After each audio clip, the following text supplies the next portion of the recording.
पहले आजकल लोग टाइम पास के नाम पर नॉर्मली एक दूसरे को डेट करते हैं, और आजकल शहरों में तो यह चीज बहुत ज्यादा चल रही है।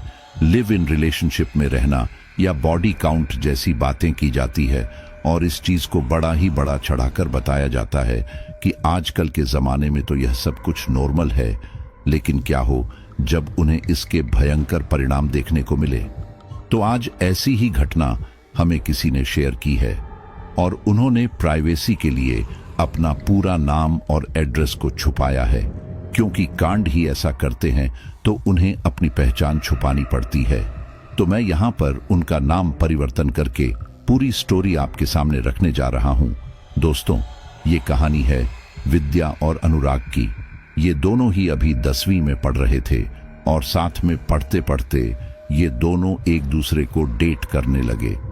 उत्तर प्रदेश के एक गांव में रहने वाले ये दोनों ही बच्चे अभी 15 और 17 साल के थे।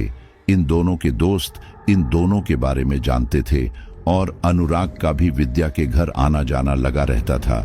लेकिन उनके घर वालों को इस बारे में बिल्कुल भी पता नहीं था कि इनके बीच में क्या चल रहा था। इन दोनों ने एक दूसरे के साथ कई बार रिलेशन बनाए थे, जिसके बारे में किसी को पता नहीं था। इन सब के 2-3 महीने बाद विद्या की तबीयत खराब रहने लगी। उसे उल्टी चक्कर आ रहे थे। असल में वो अनुराग के बच्चे की मां बनने वाली थी, लेकिन उसे और अनुराग को इस बारे में पता नहीं था। इसी तरह से जब उसके गर्भ के 5 महीने से ऊपर हो गए, तो उसके बढ़ते हुए पेट को देखकर उसकी मां को उसके ऊपर थोड़ा शक हुआ, और उन्होंने उससे कुछ पूछताछ की। विद्या कुछ भी साफ साफ नहीं बता रही थी, जिस वजह से उनका शक उसके ऊपर बढ़ता जा रहा था, और उन्होंने उसी दिन विद्या के पिता से इस बारे में बात की। उसके पिता उसे डॉक्टर के पास लेकर गए, और वहां जाकर उन्हें पता चला कि विद्या 5 माह की गर्भवती थी। इन सब से पूरे परिवार को काफी ज्यादा धक्का लगा, क्योंकि उन्हें यकीन नहीं हो रहा था कि विद्या ऐसा कुछ कर सकती थी। उसके पिता उसे लेकर घर आ गए, और अब सब मिलकर सोचने लगे कि आखिर क्या किया जाए। विद्या की बड़ी बहन रोशनी की 2 महीने बाद शादी होने वाली थी, और अगर लड़के वालों को इस बारे में पता चला तो ये शादी टूट सकती थी। और जिस हिसाब से विद्या का पेट बढ़ रहा, उससे तो ये बात छिपाना भी मुश्किल था, और इसलिए उन सभी लोगों ने फैसला लिया कि विद्या का गर्भ गिरवा दिया जाए। विद्या को भी अब ये बात पता चल चुकी थी, और अब उसकी बड़ी बहन चाहती थी कि इस बच्चे को खत्म ना किया जाए, क्योंकि ये बच्चा अब तक 5 महीने का हो चुका था, और ऐसे में उसे खत्म करना सही नहीं होता। इसलिए उसने अपने माता पिता से कहा कि उस लड़के से बातचीत करके विद्या की शादी उसी लड़के से करवा दो। दोस्तों, अनुराग और विद्या की जात अलग थी, और गांव में जात पात बहुत ज्यादा मानते हैं, और इसलिए विद्या के परिवार वालों को उस बच्चे की जान लेना मंजूर था, लेकिन ये शादी होने देना मंजूर नहीं था। लेकिन तभी रोशनी बोली, ये उस लड़के के साथ सो सकती है, लेकिन शादी नहीं कर सकती। ये क्या बात हुई? ये सुनकर उसके पिता बोले, ये बात यहाँ किसी को पता नहीं है, तो इससे कोई फर्क नहीं पड़ता। तेरी शादी करने के बाद अगले साल इसकी शादी करवा देंगे। जात बिरादरी का तुम लोगों को कुछ नहीं पता, इसलिए तुम लोग चुप रहो। इसके आगे रोशनी कुछ न बोल सकी, और अपने कामों में लग गई। जब शाम को रोशनी और विद्या चूल्हे पर खाना बना रहे थे, तब रोशनी उससे धीमे से बोली, तू इतनी शांत कैसे बनी हुई है? क्या तुझे डर नहीं लग रहा कि तेरे पेट में पलने वाला बच्चा मारा जाएगा? ये सुनकर विद्या बोली, ये चला ही जाए तो अच्छा है, अगर ये रहा तो खामाखा सबको परेशानी होगी। ये सुनकर रोशनी बोली, देख, एक काम कर, तू उस लड़के के साथ भाग जा, इससे कम से कम ये बच्चा बच जाएगा। वैसे भी तुम दोनों तो एक दूसरे से प्यार करते हो ना, ये तो तुम्हारे प्यार की निशानी है। ये सुनकर विद्या बोली, पागल तो नहीं हो गई दीदी? अरे मैं अपने घर की इज्जत को मिट्टी में कैसे मिला सकती हूँ? और वैसे भी अनुराग के पास 15 बीघा ही जमीन है, उससे शादी करके मुझे क्या ही मिलेगा? और तू तो अच्छे घर में शादी करके चली जाएगी, और मैं वहां उसके साथ शादी करके इतने कम में अपना गुजारा करूं? यह सुनकर रोशनी को काफी ज्यादा हैरानी हुई, और वह बोली, अरे ये तू क्या बोल रही है? अरे जब तुम दोनों को शादी नहीं करनी थी तो ये सब क्यों किया? तब विद्या बोली, अरे तो क्या हो गया, आजकल तो सब ऐसा करते हैं। और तुझे क्या लगता है कि तेरी शादी जिससे हो रही है वो कौन सा दूध का धुला होगा? वो भी ऐसा ही होगा। और जब लड़के ऐसा कर सकते हैं तो हम क्यों नहीं? ये सुनकर रोशनी कुछ ना बोली, लेकिन उसे विद्या के बच्चे के लिए काफी बुरा लग रहा था। अगले दिन विद्या के पिता ने पैसों का इंतजार करके विद्या का अबार्शन करवा दिया और अब विद्या दोबारा से स्कूल जाने लगी थी। ये सब बातें अनुराग को भी पता थी, लेकिन वो खुद भी विद्या की ही तरह सोच रखता था, इसलिए उसे इससे दिक्कत ना थी और अब दोबारा से वे पहले की ही तरह रहने लगे थे। इन्हीं सबके दौरान जब एक रोज विद्या का भाई सूरज खेत में जा रहा था तो उसे एक खेत के अंदर से विद्या अनुराग के साथ आती हुई दिखाई दी। ये सब देखकर सूरज को काफी ज्यादा गुस्सा आया और उसने उसी समय विद्या को एक जोरदार थप्पड़ मारा और फिर उसे लेकर घर आ गया। घर आकर उसने सभी घर वालों को ये बात बताई, जिससे गुस्सा होकर उन सब ने विद्या को काफी मारा। उसके घर वालों ने अब उसकी पढ़ाई लिखाई छुड़वाकर उसे घर पर बिठा दिया था, क्योंकि उन्हें डर था कि कहीं यह दोबारा से ऐसी कोई हरकत ना करे। कुछ समय बाद विद्या की बड़ी बहन रोशनी की शादी हो गई और अब उनके घर वाले विद्या की शादी की बात करने लगे। उन लोगों ने पड़ोस के गांव के कई लड़के देखे, लेकिन उन्हें अपनी विद्या के लिए उनमें से कोई पसंद नहीं आया और फिर आखिरकार रोशनी के देवर के साथ विद्या की शादी की बात चली और इन सबके 6-7 महीने बाद ही विद्या की शादी रोशनी के देवर अंकुश के साथ हो गई। इस शादी के लिए विद्या और अनुराग ने कोई भी अड़चने नहीं डाली और बड़े ही आराम से विद्या और अंकुश की शादी हो गई। अब दोनों बहनें एक ही घर के अंदर बहुएं थी, जिस वजह से इनको अकेलापन भी नहीं लगता था, लेकिन रोशनी के मन में विद्या के बच्चे के लिए काफी हमदर्दी थी, जो कि यह दुनिया देखते देखते रह गया। शादी के बाद विद्या और अंकुश बहुत आराम से रह रहे थे। विद्या को देखकर तो ऐसा लग ही नहीं रहा था कि उसके दिल में अंकुश से पहले किसी और के लिए कुछ था, और यह सब देखकर रोशनी काफी ज्यादा हैरान थी। वहीं दूसरी तरफ इन दोनों के घर वाले भी विद्या के साथ बहुत अच्छे से बात कर रहे थे। उन्हें देखकर तो ऐसा लग रहा था जैसे कि कुछ हुआ ही ना हो। इन्हीं सब के दौरान दोनों बहनें शादी की बाद अपने मायके आई और विद्या को यहाँ देखकर अनुराग भी उससे मिलने के लिए आया। वे दोनों यहाँ पर बहुत ही आराम से बात कर रहे थे। उन्हें देखकर तो ऐसा लग ही नहीं रहा था कि उनके बीच में कभी कुछ था। ये सब देखकर रोशनी को काफी ज्यादा गुस्सा आ रहा था, इसलिए वह वहां से उठकर दूसरे काम देखने लगी। रोशनी ने देखा कि घर के अंदर कोई सामान कम है और यह देखकर वह सामान लेने के लिए दुकान पर गई, लेकिन इसी दौरान उसने देखा कि उसका भाई गांव की ही एक लड़की के साथ हंसकर बातें कर रहा था। ये देखकर रोशनी ने उसे टोका और उसे घर ले आई। उसे काफी ज्यादा गुस्सा आ रहा था कि उसके भाई बहन यह किस तरह से अपना जीवन खराब कर रहे हैं और इसकी वजह से इसका खामियाजा किसी मासूम को भुगतना पड़ रहा था। तब अनुराग बोला, अरे तुम तो कहां की बात को कहां लेकर जा रही हो? देखो, आजकल कोई भी ऐसा दूध का धुला नहीं होगा जो शादी से पहले ये सब ना करता हो। और क्या हो गया, यह करना कौन सी बड़ी बात है? रोशनी को इन लोगों की सोच पर काफी ज्यादा गुस्सा आ रहा था और अब उसे पता चल चुका था कि इन लोगों को समझाने का कोई भी फायदा नहीं है। समय के साथ इन्हें खुद ही पता चल जाएगा। इन सब के 1 साल बाद रोशनी ने गर्भ धारण किया और उस घर में चारों तरफ खुशी का माहौल हो गया। और इसी दौरान बातों ही बातों में सबने विद्या से कहा कि तेरी बहन ने तो खुशखबरी सुना दी, तू कब खुशखबरी सुनाएगी? 9 महीने बाद रोशनी ने एक प्यारे से बेटे को जन्म दिया और अब रोशनी ने सोच लिया था कि जिस माहौल में वह पली बड़ी थी, वह ऐसा माहौल अपने बेटे को बिल्कुल नहीं देगी। वह उसे बहुत अच्छा इंसान बनाएगी। रोशनी अब ज्यादातर समय अपने बेटे के साथ ही रहती थी, यहाँ तक कि उसकी सास भी उसे उसके बेटे के साथ रहने देती थी और घर के ज्यादातर काम विद्या से कराती थी। विद्या को इससे कोई परेशानी नहीं थी, लेकिन रोशनी को अपने बेटे के साथ ऐसे खेलते देखकर अब उसके मन में भी इच्छा हो गई थी कि वह भी अपने बच्चों के साथ ऐसे ही खेले।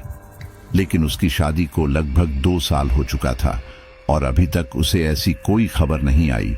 विद्या ने सोच लिया था कि अगर अगले 1 साल के अंदर भी वह मां नहीं बन पाई तो वह किसी डॉक्टर से बात करेगी। विद्या को पता था कि उसमें कोई कमी नहीं है, वह मां बन सकती है, लेकिन अब उसे डर लगने लगा था कि कहीं उसके पति में तो कोई गड़बड़ नहीं है। इन्हीं सब के दौरान अनुराग की भी माया नाम की लड़की से शादी हो गई। असल में उसके घर वाले उसकी शादी करवाना तो नहीं चाहते थे, लेकिन अब आए दिन ही अनुराग की इस तरह की खबरें आ रही थीं, जिसकी वजह से उसके घर वालों ने सोचा कि इसकी शादी करवाना ठीक रहेगा। उन लोगों ने उसकी शादी करवा दी और जैसा कि हर फैमिली में होता है, शादी के अगले दिन से ही सब लोग अनुराग और उसकी पत्नी से बच्चे की उम्मीद करने लगे। इसी तरह से अनुराग की शादी को भी साल भर बीत गया, लेकिन उसकी पत्नी को अभी तक गर्भ नहीं ठहरा था। वहीं दूसरी तरफ विद्या ने भी अभी तक खुशखबरी नहीं दी थी, जिसकी वजह से अब तो उसे उसके घर में ताने भी मिलने लगे थे। और इन सब से गुस्सा होकर विद्या ने अपने पति से कहा कि वह डॉक्टर के पास चलकर अपना चेकअप करवाए। डॉक्टर ने जब विद्या के पति का चेकअप किया तो पाया कि वह पूरी तरह से ठीक है। यह सब सुनकर विद्या को काफी ज्यादा गुस्सा आया कि अगर यह ठीक है तो फिर अभी तक वो मां क्यों नहीं बन पा रही थी।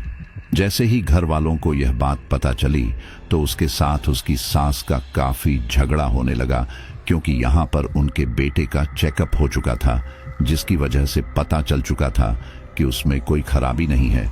और इसी वजह से उन्हें साफ हो गया था कि विद्या के अंदर ही कोई ना कोई गड़बड़ है। इस वजह से घर का माहौल काफी ज्यादा खराब हो गया था। पर यहाँ बात तब ज्यादा बिगड़ गई जब रोशनी ने दोबारा से मां बनने की खुशखबरी दी।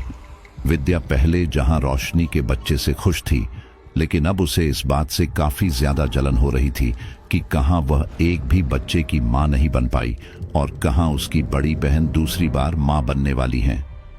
इस वजह से उसकी और रोशनी की लड़ाई भी हो गई, जिस वजह से उसकी सास ने विद्या की रसोई अलग करवा दी। यहाँ दूसरा कारण यह भी था कि उन्हें शक हो गया था कि शायद विद्या बांझ है, और अगर उसका साया रोशनी के ऊपर पड़ा तो रोशनी के बच्चों के लिए सही नहीं होगा। इसलिए अब वह रोशनी को विद्या से दूर ही रखती थी। इन्हीं सब के दौरान सूरज घर पर आया और उन दोनों के ले जाने की बात कही।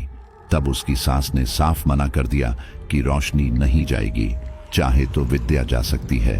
विद्या अपने मायके आ गई, लेकिन उसका उतरा हुआ चेहरा देखकर हर किसी को समझ आ चुका था कि शायद यह बच्चे की वजह से परेशान है।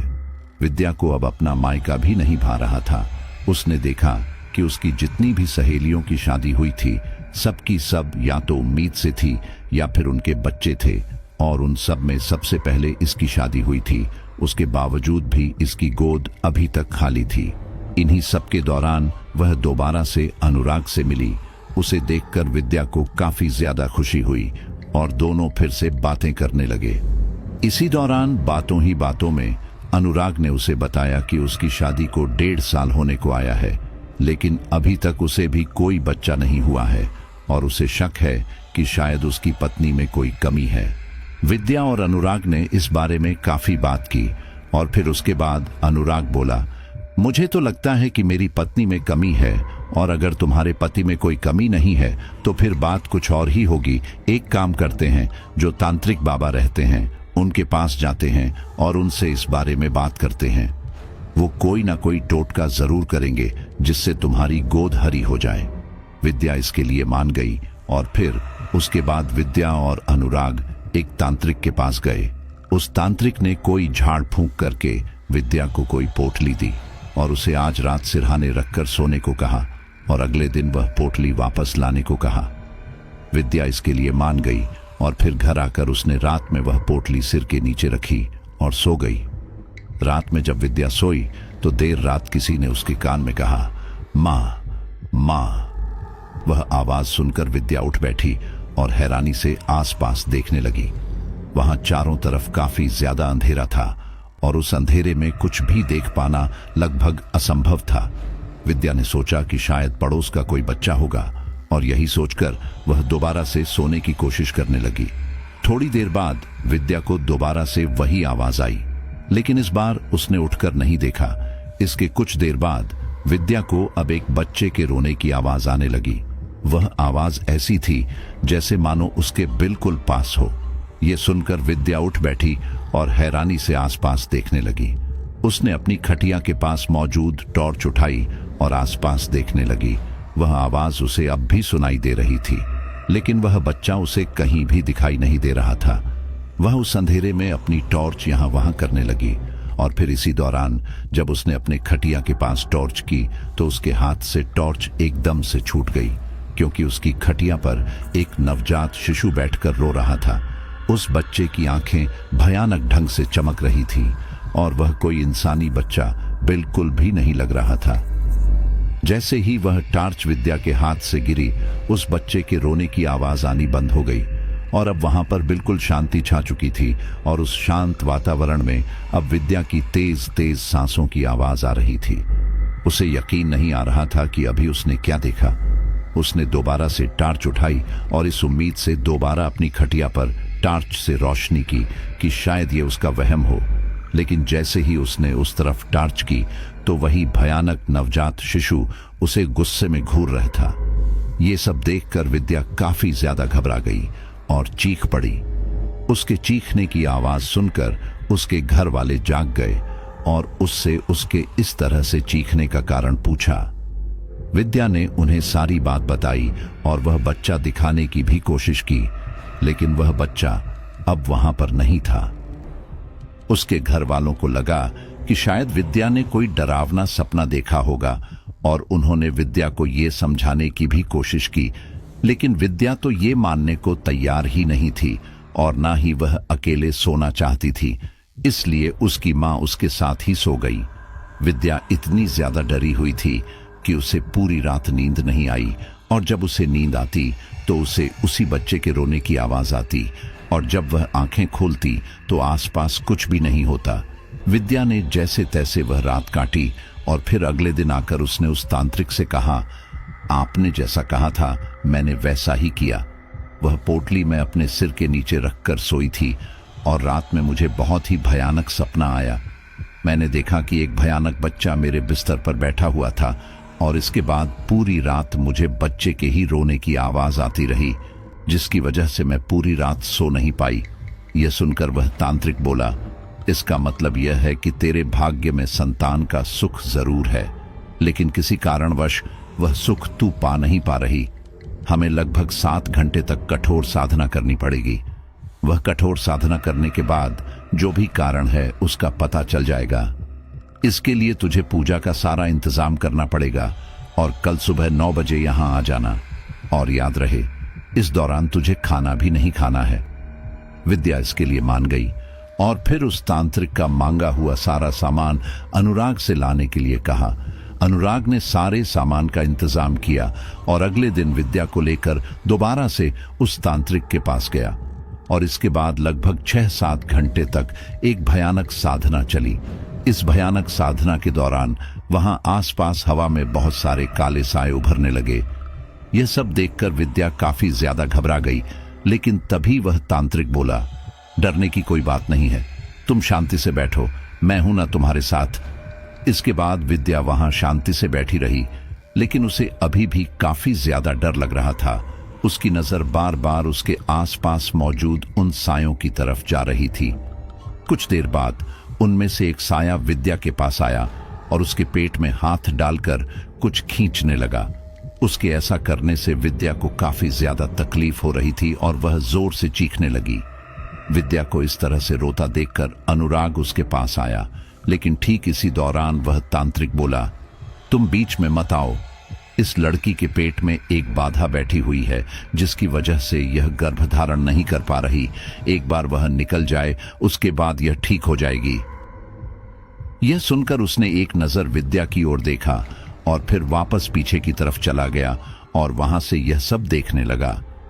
विद्या को इन सब से काफी ज्यादा दर्द हो रहा था। वह उन साइयों को अपने से दूर करने की कोशिश कर रही थी, लेकिन उसके हाथ बार बार उन साइयों के आर पार हो रहे थे, जिसकी वजह से वह चाहकर भी उनका कुछ नहीं कर पा रही थी। कुछ देर बाद उस साए में से एक ने एक काला सा साया विद्या के पेट में से निकाला। वह साया किसी शिशु का लग रहा था। यह सब देखकर उस तांत्रिक ने सख्त लहजे में कहा, क्या तुम पहले कभी मां बनने वाली थी? और तुमने उसे लगभग 3-4 महीने के बाद गिरा दिया था। विद्या अपनी पोल सबके सामने ऐसे खोलना नहीं चाहती थी, इसलिए उसने इसके लिए साफ मना कर दिया। लेकिन तभी वह तांत्रिक गुस्से में बोला, झूठ मत बोलो, यह किसी शिशु का भ्रूण है जो कि पूरी तरह से विकसित नहीं हुआ है। इसकी जान किसी दुर्घटना की वजह से नहीं, बल्कि तुमने जानबूझ कर ली है। बताओ, तुमने ऐसा कुछ किया है क्या?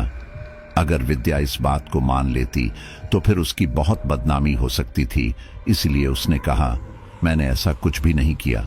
हो सकता है कि किसी ने मुझसे जलकर ऐसा किया हो, लेकिन जो भी हो, अब तो मैं ठीक हूं ना। यह सुनकर वह तांत्रिक बोला, देखो, तुम बात को समझ नहीं रही हो। अगर तुमने ऐसा कुछ किया है तो मुझे जल्दी बता दो, ताकि मैं इस बारे में कुछ कर पाऊं। लेकिन अगर तुमने ऐसा कुछ नहीं किया है तो चिंता की कोई बात नहीं है।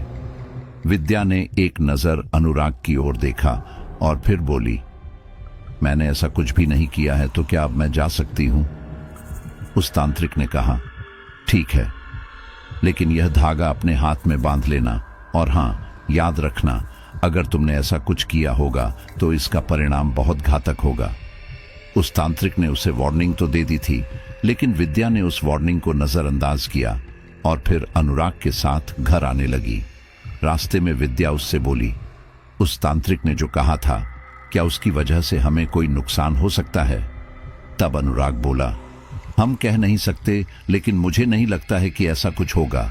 जो बच्चा उस वक्त तुम्हारे पेट में था, शायद उसकी आत्मा अब भी तुम्हारे पेट में थी, जिसकी वजह से तुम मां नहीं बन पा रही थी। लेकिन शायद अब सब ठीक है, और देखो, जो हो गया सो हो गया। हम दोनों तब नादान थे, और अब इस बात का ढिंढोरा पीटने का कोई मतलब नहीं है, इसलिए इसे भूल जाओ। वैसे भी हमारे बीच जो भी हुआ था, हमारी आपसी सहमति से हुआ था। विद्या को भी यह बात ठीक लगी, और इसके बाद विद्या और अनुराग घर आ गए। कुछ दिन यहाँ पर रुककर विद्या वापस अपने ससुराल आ गई, लेकिन यहाँ पर उसकी सास का बर्ताव अभी भी उसके साथ पहले जैसा ही था, और अब तो इन सब की वजह से उसका पति भी उससे दूर दूर रहने लगा था। सब लोग विद्या की बड़ी बहन रोशनी से बहुत अच्छे से बात कर रहे थे, वहीं विद्या के ऊपर कोई ध्यान ही नहीं दे रहा था। इसकी वजह से विद्या और रोशनी की अब लड़ाई भी होने लगी थी, और इस लड़ाई के बाद विद्या ने अपने पति की बात भी रोशनी से बंद करवा दी। विद्या के पति ने सोचा कि उसे रहना तो विद्या के साथ ही है, इसलिए उसने रोशनी से बात बंद कर दी, और उसी रात को विद्या ने अंकुश से कहा, हम दोनों माता पिता नहीं बन पा रहे थे, इसलिए मैंने अपने गांव के किसी तांत्रिक से इस बारे में बात की, तो उस तांत्रिक ने बताया कि हमारे ऊपर किसी ने टोटका कर दिया था, जिसकी वजह से यह सब हो रहा था। लेकिन अब सब ठीक है। अब हमें अपना परिवार आगे बढ़ाने के बारे में सोचना चाहिए। अंकुश को भी यह बात ठीक लगी, और इसके बाद यह दोनों अपना परिवार बनाने की योजना बनाने लगे। लगभग 4 महीने बाद विद्या ने गर्भ धारण किया। जब अंकुश ने यह बात घर में सबको बताई तो उसकी मां काफी ज्यादा खुश हुई, और अब वह विद्या का भी काफी ध्यान रख रही थी। रोशनी ने इस ओर बिल्कुल भी ध्यान नहीं दिया, क्योंकि रोशनी ने देख लिया था कि कैसे उसने पहले अपने ही बच्चे को मौत के मुंह में भेजा था। इन्हीं सब के दौरान एक रात जब विद्या सो रही थी तो उसे किसी बच्चे के रोने की आवाज आई। वो आवाज सुनकर विद्या की नींद खुल गई और वह आसपास देखने लगी। उसे लगा कि शायद उसकी बहन रोशनी का बच्चा रो रहा है, लेकिन फिर अगले ही पल उसे याद आया कि उसका बच्चा तो 2 साल से ऊपर हो चुका है और यह तो किसी छोटे बच्चे की आवाज थी। विद्या ने अंकुश को उठाया। जब अंकुश ने उठकर उस आवाज की ओर गौर किया तो सच में एक छोटा बच्चा रो रहा था और यह रोने की आवाज उनके घर में से आ रही थी। यह सब देखकर अंकुश टार्च लेकर अपने कमरे से बाहर आया और देखने लगा कि आखिर ये आवाज कहां से आ रही है। उसने पाया कि वह आवाज उसके छत में से आ रही थी। अंकुश ऊपर छत की तरफ गया। वहां जाकर वह आगे बढ़ ही रहा था कि तभी अचानक उसका पैर किसी ने खींचा और वह वहीं गिर पड़ा। उसके नीचे गिरते ही उसकी टॉर्च भी नीचे गिर पड़ी और अब उस टॉर्च की रोशनी में उसने देखा कि एक बहुत ही छोटा बच्चा उसके ठीक सामने जमीन पर बैठा था। इस दौरान उसकी आंखें भयानक ढंग से चमक रही थीं। ये देखकर अंकुश काफी ज्यादा घबरा गया और अब इससे पहले कि वह कुछ करता, उस भयानक बच्चे ने उसका पैर पकड़कर उसे ऊपर से नीचे फेंक दिया। उसके नीचे गिरने की आवाज सुनकर उसके सारे घर वाले उठ गए और अंकुश के पास गए। अंकुश को काफी ज्यादा चोट लगी थी। वह ऊपर से नीचे कमर के बल गिरा था, जिस वजह से उसके रीढ़ की हड्डी में काफी चोट आई थी। सब लोग उसे जल्दी से अस्पताल लेकर पहुंचे। वहां उसका इलाज चलने लगा। डॉक्टर ने उसका ऑपरेशन करके उसकी हड्डी सही तो कर दी थी, लेकिन साथ ही यह भी कहा था कि शायद यह पहले की तरह काम न कर पाए। इन सबसे उन लोगों को काफी ज्यादा बुरा लगा, लेकिन यहां राहत की बात यह थी कि कम से कम उसकी जान बच गई थी। तब उसकी मां ने उससे पूछा कि आखिर वह इतनी रात को छत पर क्या करने गया था। तब अंकुश ने उन्हें सारी बात बताई। यह सुनकर उसकी मां बोली, जरूर तू नींद में है, वरना किसी छोटे बच्चे का प्रेत हमारे घर में कैसे आ सकता है। हमारे घर में तो किसी छोटे बच्चे की मौत नहीं हुई कभी। तब अंकुश बोला, अरे आप मेरी बात का यकीन करो मां। आपको अगर मेरी बात का यकीन नहीं तो विद्या से पूछ लो। विद्या ने भी वह आवाज सुनी थी और विद्या के बोलने के बाद ही तो मैं छत पर गया था। तब विद्या ने भी इस बारे में अपनी सास को बताया। यह सुनकर उसकी सास काफी ज्यादा घबरा गई, क्योंकि घर में दो दो बहुएं मां बनने वाली थी और उनके घर में इस तरह का हादसा हो गया। कुछ दिन अस्पताल में रुकने के बाद अंकुश को घर ले आया गया और अब उसका सारा ख्याल घर पर रखा जा रहा था। लेकिन यहाँ पर अंकुश की मां काफी ज्यादा परेशान थी और इसलिए उन्होंने घर में हवन करवाने के लिए सोचा। इन सब के अगले ही दिन घर में हवन करवाया गया। पूजा का सारा इंतजाम बहुत अच्छे से किया गया और अंकुश की मां और पिताजी इस हवन में बैठे। इस दौरान विद्या और रोशनी हवन में सारी चीजों का इंतजाम कर रही थी। उन दोनों का हवन में बैठना मना था, इसलिए वह दूर से ही यह सब होता देख रहे थे। इन्हीं सब के दौरान विद्या की आंखें अचानक से हैरानी से चौड़ी हो गई। उसने देखा कि उस हवन में उसकी सास ससुर के साथ साथ एक शिशु भी बैठा हुआ था।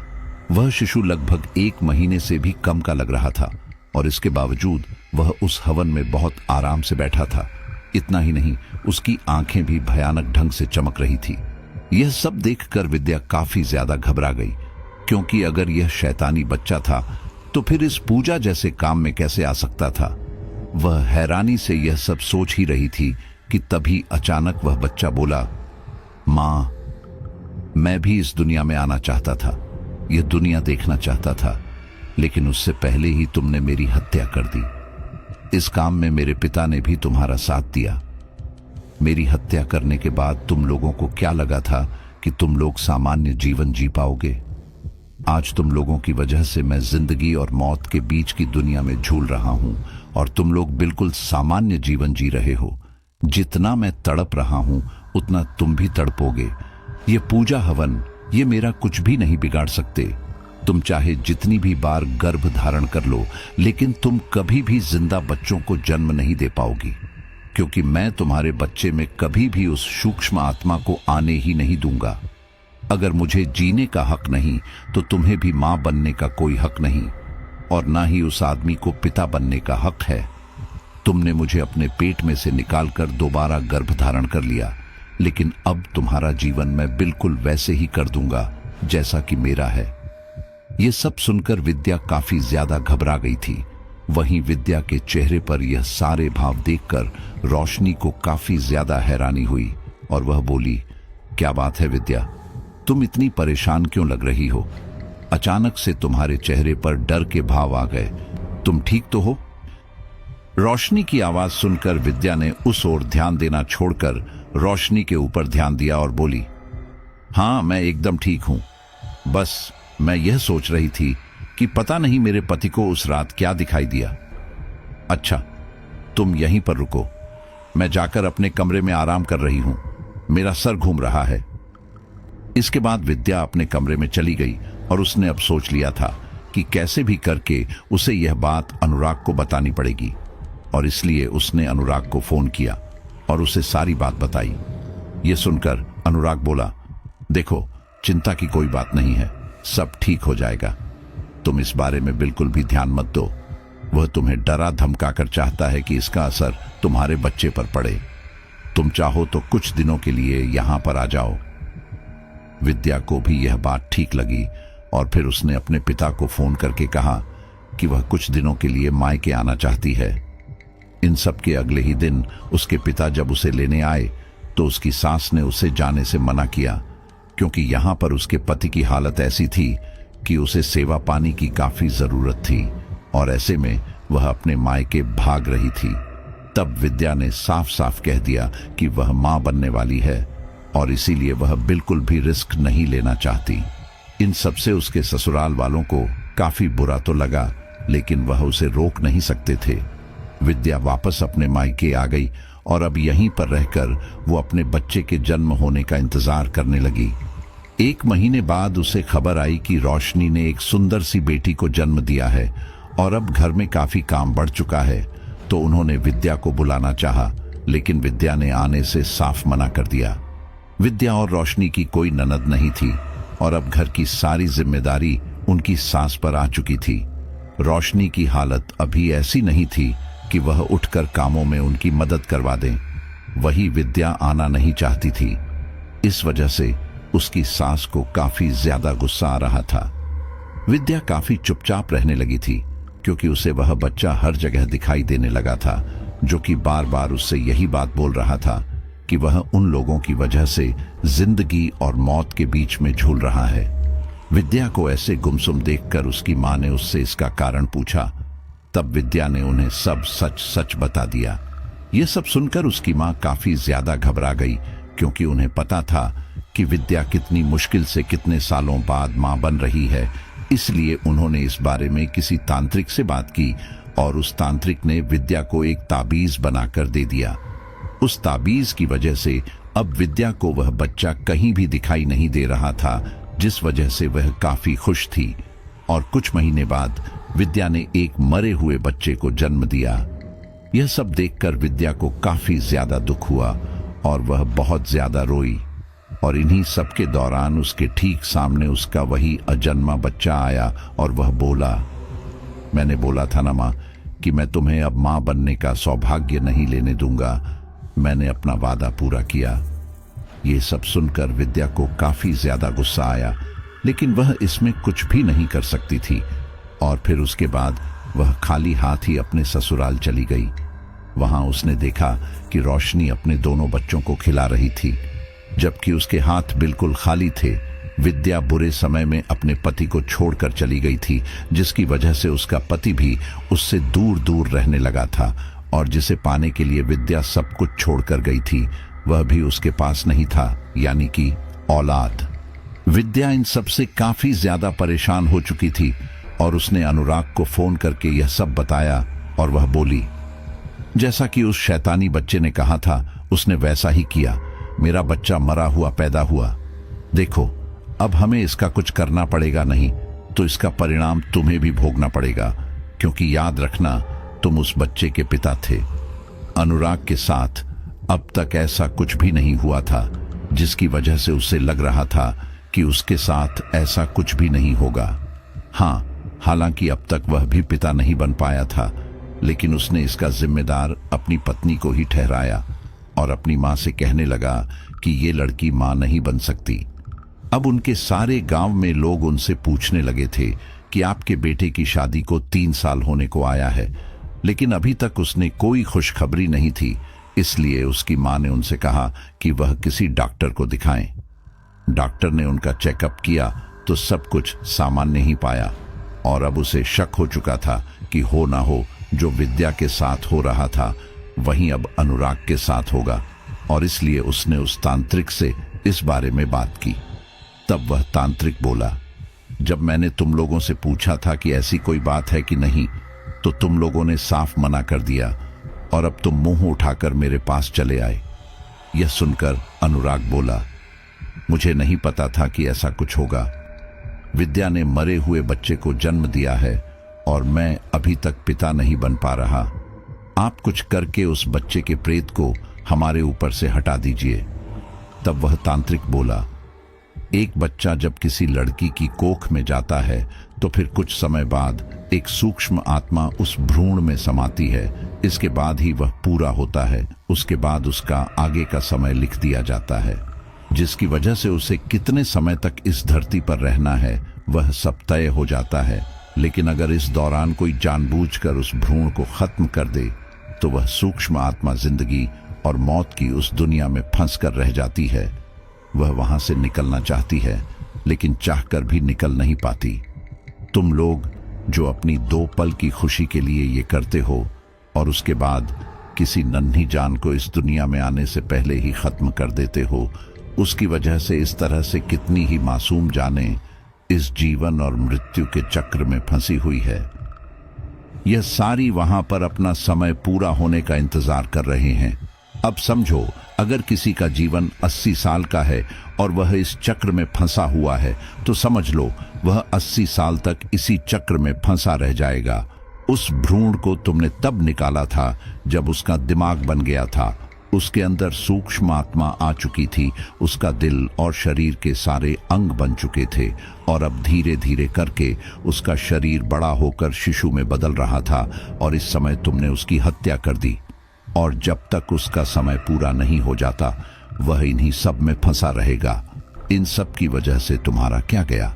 तुमने तो अपनी 2 पल की खुशी के लिए एक दूसरे के साथ जो करना था वह कर लिया और इसके बाद अलग अलग शादी करके खुशी खुशी रह रहे हो। लेकिन उस बेचारी आत्मा का क्या करें जो इसमें फंसकर रह गई है। अब तक वह काफी ज्यादा शक्तिशाली हो चुकी है, उसके ऊपर तो पवित्र चीजों का भी कोई असर नहीं होगा, तो भला मेरी शक्ति उसका क्या बिगाड़ लेंगी। जिस समय मैंने तुमसे बोला था अगर तुम मुझे उस समय बता देते तो मैं कुछ कर सकता था, क्योंकि उस समय वह इतना ज्यादा शक्तिशाली नहीं था। लेकिन अब इसके लिए देर हो चुकी है। हाँ, एक काम हो सकता है, तुम एक बार सच्चे मन से उससे माफी मांग लो तो हो सकता है कि वह तुम्हें माफ कर दे। अनुराग ने यह बात विद्या को भी बताई। तब विद्या बोली, अगर माफी मांगने से सब ठीक होता है तो ठीक है, हम माफी मांग लेते हैं। इसके बाद विद्या ने और अनुराग ने हाथ जोड़कर कहा, हमसे गलती हो गई बेटा, लेकिन हमें अपनी गलती का पछतावा भी है, इसलिए हम आगे से कभी ऐसा नहीं करेंगे, लेकिन तुम हमें माफ कर दो। तब वह बच्चा बोला, मैं आपको माफ करने को तैयार हूं, लेकिन मेरी भी एक शर्त है। आप दोनों की ही पहले 6 संतानें मुझे चाहिए और ऐसा होने के बाद मैं आपको माफ कर दूंगा। बताइए, आपको मंजूर है? अपने 6 बच्चे ऐसे देना विद्या और अनुराग के लिए काफी मुश्किल था, लेकिन पूरी जिंदगी इस तरह से बेऔलाद होने से अच्छा था कि वे लोग यह करें, इसलिए इसके लिए मान गए। इन सब के बाद अनुराग और विद्या को जब भी बच्चे होते तो वह मरे हुए होते। इन सब से अनुराग की पत्नी को काफी ज्यादा गुस्सा आ रहा था, इसलिए उसने पंडित जी से इस बारे में बात की, क्योंकि एक एक करके उसके 2 बच्चे मरे हुए पैदा हुए थे। यह कोई आम बात नहीं थी। सारी बातें जानने समझने के बाद पंडित जी ने कहा, तुम्हारे पति के ऊपर संतान का दोष है, जिस वजह से उसकी जो भी संतान होगी वह मरी हुई पैदा होगी। तुम्हारे पति ने अपनी संतान की हत्या में सहयोग किया था, शायद इस वजह से यह सब हो रहा है। यह सब सुनकर माया बोली, लेकिन पंडित जी, ये कैसे हो सकता है? हमारी तो कोई भी संतान ऐसे नहीं थी जिसको हमने मारा हो, बल्कि हम तो कब से बच्चों के लिए तड़प रहे हैं। पंडित जी बोले, बेटा, मैंने तुमसे कहा ना कि यह दोष तुम्हारे पति के ऊपर है, तुम्हारे ऊपर नहीं। तुम्हारे पति ने अपनी किसी संतान को मारा है, वह संतान तुम्हारी नहीं थी। यह सब सुनकर तो माया का पारा काफी ज्यादा हाई हो गया। उसे इस बात से काफी ज्यादा गुस्सा आ रहा था और उसने इस बारे में अनुराग से भी बात की। अनुराग तो इससे साफ मुकर गया और पूरा इल्जाम उसी के ऊपर लगा दिया। इन्हीं सब के दौरान आस पड़ोस में बात करते हुए उसे पता चला कि कैसे अनुराग का कई लड़कियों के साथ चक्कर चल रहा था और उनमें से एक लड़की तो शायद कई महीने प्रेग्नेंट भी थी। माया ने इस बारे में अपने सास ससुर से बात की, लेकिन उन्होंने भी इस बारे में उससे कोई भी बात करने से मना कर दिया। माया को काफी ज्यादा गुस्सा आ रहा था, क्योंकि इन लोगों के किए की सजा वह भी भुगत रही थी। उसने अपने मम्मी पापा से जब इस बारे में बात की तो उन्होंने भी साफ साफ कह दिया कि इतनी छोटी छोटी बातों को लेकर बैठने का कोई फायदा नहीं है। माया इन सब से काफी ज्यादा परेशान हो चुकी थी, क्योंकि उसकी गलती नहीं थी। उसके बावजूद भी उसे औलाद के ताने सुनने को मिल रहे थे, और जिनकी गलती थी उन्हें तो कुछ कहा ही नहीं जा रहा था। और इन्हीं सब के दौरान जब विद्या अपने पति के साथ गांव आई और अनुराग उससे मिलने गया तो माया वहां आ पहुंची और सबके सामने ही विद्या को काफी भला बुरा कहा, और उसने यह भी बता दिया कि कैसे विद्या और अनुराग का यह सब सीन चल रहा था, जिसकी वजह से आज उसकी कोख खाली है। यह सब सुनकर अंकुश को भी काफी ज्यादा गुस्सा आ रहा था और वह विद्या को वहीं छोड़कर अपने घर आ गया। विद्या के पिता ने जैसे तैसे उनकी बात खत्म करी। उन्होंने कहा कि बच्चों से जवानी में गलती हो ही जाती है, लेकिन हमने उस गलती पर पूरा पर्दा डाल दिया है, और रही बात औलाद होने की तो आज नहीं तो कल हो ही जाएगी। लेकिन अंकुश ने साफ बोल दिया था कि वह ऐसी औरत के साथ नहीं रह सकता जो ना ही उसका वंश आगे बढ़ा सकती है और कैरेक्टर की भी सही नहीं है। इन सब के बाद आपसी सहमति से विद्या और अंकुश का तलाक हो गया और अब विद्या अपने मायके में थी। उसके पिता अब उसके लिए एक दूसरा वर तलाश कर रहे थे, लेकिन विद्या की पहली शादी हो चुकी थी, इसलिए उसके लिए कोई भी रिश्ता मिलना मुश्किल हो रहा था। वही इन्हीं सब के दौरान एक शाम को जब माया पूजा कर रही थी तो ठीक इसी दौरान उसे अपने पीछे से एक बच्चे के हंसने की आवाज सुनाई थी। जब माया ने पीछे मुड़कर देखा तो पाया कि एक नवजात शिशु घुटने रेंगते हुए उसी के पास आ रहा था। उसकी आंखें भयानक ढंग से चमक रही थी और उसे देखकर साफ पता चल रहा था कि यह कोई सामान्य बच्चा तो नहीं है। उसे देखकर माया काफी ज्यादा घबरा गई और अब इससे पहले कि वह उठती, वह बच्चा उसके बाजू में आकर बैठ गया और बोला, आपकी इसमें कोई गलती नहीं है, फिर भी आपको मेरी वजह से इतना कुछ झेलना पड़ रहा है, लेकिन मैं क्या करूं, मैं इन दोनों की वजह से फंस चुका हूं। यह सुनकर माया बोली, तो तुम मेरे पास क्यों आए हो? तुम्हें उनके साथ जो भी करना है करो, मुझे उससे मतलब नहीं है, लेकिन कम से कम मुझे इन सब से आजाद करो। ना ही मेरे मम्मी पापा मेरी सुन रहे हैं और ना ही मेरे ससुराल वाले। आए दिन घर में इसी वजह से क्लेश होता है और इन सब का दोष मेरे ऊपर आ रहा है। विद्या के पति ने तो उससे छुटकारा पा लिया, लेकिन मैं क्या करूं, मेरा परिवार तो मेरे साथ भी नहीं है।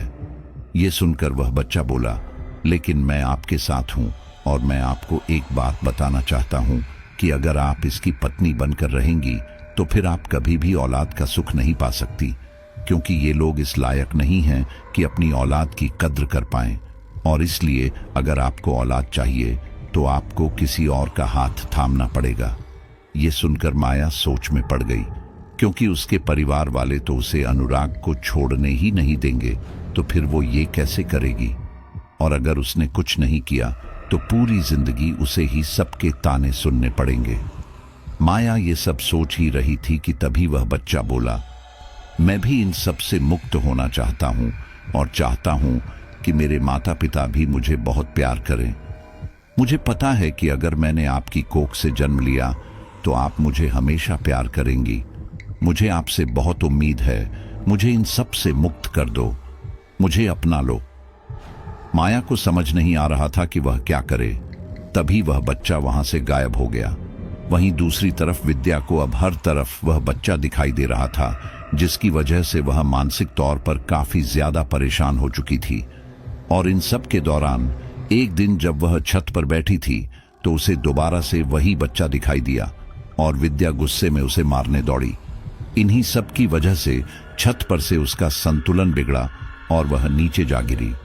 विद्या अब तक 3-4 बच्चों को जन्म दे चुकी थी और वह तीनों चारों बच्चे मरे हुए पैदा हुए थे और वह लगभग 3 माले से नीचे गिरी थी, जिसकी वजह से उसके कमर में काफी ज्यादा चोट लगी और वह हमेशा हमेशा के लिए अब बिस्तर पर थी।